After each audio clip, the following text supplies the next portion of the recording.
महाराणा प्रताप का जन्म 9 मई 1540 को उदय सिंह द्वितीय और जयवंता बाई के यहाँ हुआ था। वह सिसोदिया परिवार से आते हैं। उनके छोटे भाई शक्ति सिंह, विक्रम सिंह और जगमाल सिंह थे। महाराणा प्रताप का विवाह बिजुलिया की अजबदे पंवार से हुआ। 1572 में उदय सिंह की मृत्यु के बाद मेवाड़ के सिंहासन के उत्तराधिकारी के चुनाव पर बहस छिड़ गई।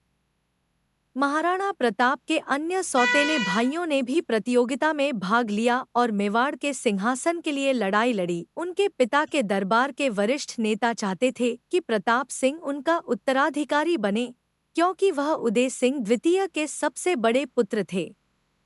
1 मार्च 1572 को महाराणा प्रताप 32 वर्ष की आयु में मेवाड़ के सिंहासन पर बैठे।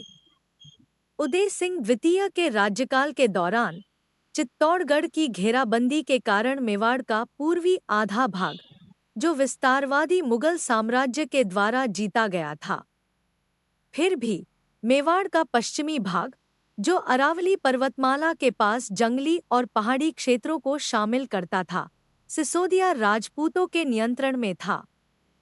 मुगल सम्राट अकबर का उद्देश्य था कि गुजरात की आर्थिक शक्ति के लिए एक स्थिर मार्ग बनाया जाए और इसके लिए शेष मेवाड़ को सुरक्षित किया जाना चाहिए। महाराणा प्रताप के राज्यारोहण के समय मुगल सम्राट अकबर ने उन्हें अपने साम्राज्य का जागीरदार बनने के लिए प्रेरित करने के लिए कई राजनैतिक मिशन भेजे। वैसे करके क्षेत्र के अन्य राजपूत शासकों ने भी किया था, क्योंकि महाराणा प्रताप ने व्यक्तिगत रूप से अकबर के सामने समर्पण करने से इनकार कर दिया था। इससे यह सुनिश्चित होना चाहिए कि युद्ध अपरिहार्य होगा। मेवाड़ और मुगल साम्राज्य की सेनाएं हल्दी घाटी के पहाड़ी दर्रों पर मिली, जो राजस्थान में आधुनिक राजसमंद के पास है। समकालीन इतिहासकारों के अनुसार 3000 घुड़सवारों और 400 भील तीरंदाजों की मेवाड़ की सेना ने 5000 से 1000 के बीच की मुगल सेना का सामना किया। हालांकि मुगल सेना में हाथी और बंदूकधारी भी शामिल थे। हल्दी घाटी का युद्ध 6 घंटे तक चला और महाराणा प्रताप की सेना ने हार माननी पड़ी। महाराणा प्रताप ने अपने कमांडरों के बलिदान के कारण सामरिक रूप से पीछे हट गया, लेकिन उन्होंने एक और दिन लड़ने के लिए जीवित रहा। हल्दी घाटी की लड़ाई मुगलों के लिए एक व्यर्थ जीत थी, क्योंकि वे महाराणा प्रताप या उनके परिवार के सदस्यों को पकड़ने में सक्षम नहीं थे। जब मुगल सेना ने अपना ध्यान भारत के उत्तर पश्चिमी क्षेत्रों पर केंद्रित किया, तो महाराणा प्रताप ने मेवाड़ के पश्चिमी क्षेत्रों को वापस पाने के लिए एक अभियान चलाया। महाराणा कुंभा के शासनकाल के दौरान मेवाड़ ने साहित्य, कला और शिल्प का स्वर्ण युग देखा। इस काल की समृद्धि इतनी बढ़ गई कि मेवाड़ में किसी अन्य समय इतनी समृद्धि नहीं रही। महाराणा संघ के समय मेवाड़ में कोई विकास नहीं हुआ। जब महाराणा उदय सिंह और महाराणा प्रताप के नेतृत्व में संघर्ष जारी रहा, उस समय भी मेवाड़ कमजोर था। महाराणा प्रताप ने चित्तौड़ को राजधानी बनाकर मुगल साम्राज्य से लड़ाई की और जब उनकी जीत हुई तो मेवाड़ में शांति कायम हो गई। जो लेखक, कलाकार और कारीगर मेवाड़ छोड़कर चले गए थे, वे वापस लौट आए और मेवाड़ पर ध्यान देने लगे।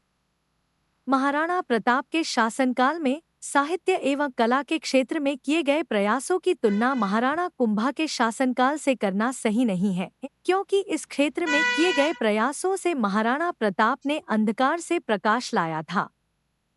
महाराणा उदय सिंह और महाराणा प्रताप ने साहित्य और कला के क्षेत्र में अपने कार्यों से अपनी शक्ति का परिचय दिया। मेवाड़ की राजधानी चावंड में वैज्ञानिकों के आगमन से चावंड एक सांस्कृतिक केंद्र बन गया। चावंड में बने ग्रंथों और चित्रों से पता चलता है कि महाराणा प्रताप ने विद्वानों को प्रोत्साहित किया था। भारतीय चित्रकला में मेवाड़ शैली बहुत प्रसिद्ध है। विशेषज्ञों के अनुसार इस शैली की शुरुआती श्रृंगार चित्रों का उत्थान चावंड से हुआ था। मेवाड़ शैली में चावंड शैली का महत्वपूर्ण स्थान है। चावंड के बिना चित्रकला में नवाचित्र महत्वपूर्ण है।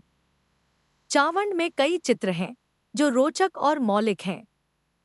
इस शैली में विषय प्रस्तुति और रंगों का उपयोग में सादगी और भाव प्रदर्शन में गंभीरता मुख्य है।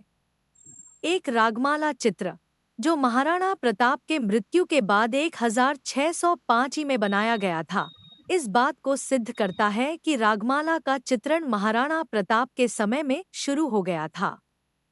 नसीरुद्दीन नामक रागमाला के कलाकार थे, जिन्हें निसार, निसारदी आदि नामों से भी जाना जाता था।